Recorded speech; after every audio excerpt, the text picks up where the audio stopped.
జై శ్రీరామ్. అందరికీ నమస్కారం. వెల్కమ్ టు న్యూస్ అఖండ. నేను మీ కస్తూరి శ్రీధర్. మిత్రులారా, మీకందరికీ ఒక సూపర్ న్యూస్ తీసుకొచ్చా. న్యూస్ మాత్రం భలే ఉంటుంది.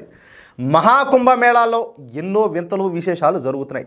దేశ విదేశాల నుంచి పెద్ద ఎత్తున ఈ భక్తులందరూ కూడా వచ్చి పుణ్యస్నానాలు అయితే ఆచరిస్తున్నారు. ఇక ఇప్పటి వరకు దాదాపు 30 కోట్ల మంది దాకా ఈ పుణ్యస్నానాలు అయితే చేశారన్నమాట.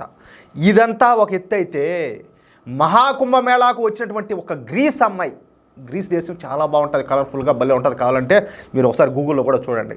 ఆ గ్రీస్ అమ్మాయి ఉత్తరప్రదేశ్ అబ్బాయిని వివాహం చేసుకొని సంచలనం సృష్టించింది. ఇదేందిరా స్వామి, గ్రీస్ అమ్మాయి ఏంది, ఉత్తరప్రదేశ్కి మహాకుంభమేళాకు వచ్చేది ఏంది, ఏడ పిల్లోని చూసి ఆయన పెళ్లి చేసుకోవడం ఏందని చెప్పి మీరు అనుకుంటా ఉంటారు. మీకు అర్థమయ్యేటట్టు చెప్తా. సనాతన ధర్మం మీద ఎనలేని మక్కువతో గ్రీస్కు చెందినటువంటి పెన్లోప్ అనే అమ్మాయి కుటుంబంతో కలిసి ఈ మహాకుంభమేళాకు ఈ పవిత్ర నదీ జలాల్లో పుణ్యస్నానాలు చేయడానికి అయితే వచ్చింది.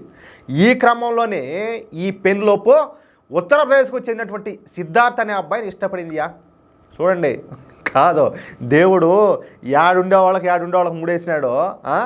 ఒకరినొకరు వీళ్ళు ఎంతగానో ఇష్టపడి పెళ్లి చేసుకోవాలన్న నిర్ణయానికి వచ్చేసారు మొత్తానికైతే. దీంతో ప్రయాగ్రాజ్లో సనాతన ధర్మాన్ని, సాంప్రదాయ వైదిక ఆచారాలను అనుసరించే వీళ్ళిద్దరు కూడా వివాహం చేసుకున్నారు. ఇక్కడ ఒక విశేషం ఉండదు, అది ఎందుకు చెప్పేదా, ఈ అమ్మాయి కుటుంబం దగ్గరుండి మరీ కన్యాదానం చేసిందంట వీళ్ళిద్దరికి. ఈ విధంగా మహాకుంభమేళా ఎన్నో వింతలకు విశేషాలకు వేదిక అవుతుంది. ఇప్పుడు వీళ్ళిద్దరి పెళ్ళికి కూడా వేదిక అయింది. ఎట్లా న్యూసా? సూపర్గా ఉంది కదా. చిన్న న్యూస్ అయినా కూడా అదృష్టం, ఏమంటారా మిత్రులారా? మీకు ఈ న్యూస్ కనుక నచ్చినట్లయితే ఈ న్యూస్ నలుగురికి షేర్ చేయండి.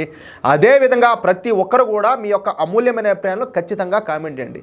ఇంతవరకు కనుక మీరు మన ఛానల్ సబ్స్క్రైబ్ చేసుకున్నట్టయితే ప్రతి ఒక్కరు కూడా మన ఛానల్ సబ్స్క్రైబ్ చేసుకోండి, సపోర్ట్ చేయండి. జై శ్రీరామ్.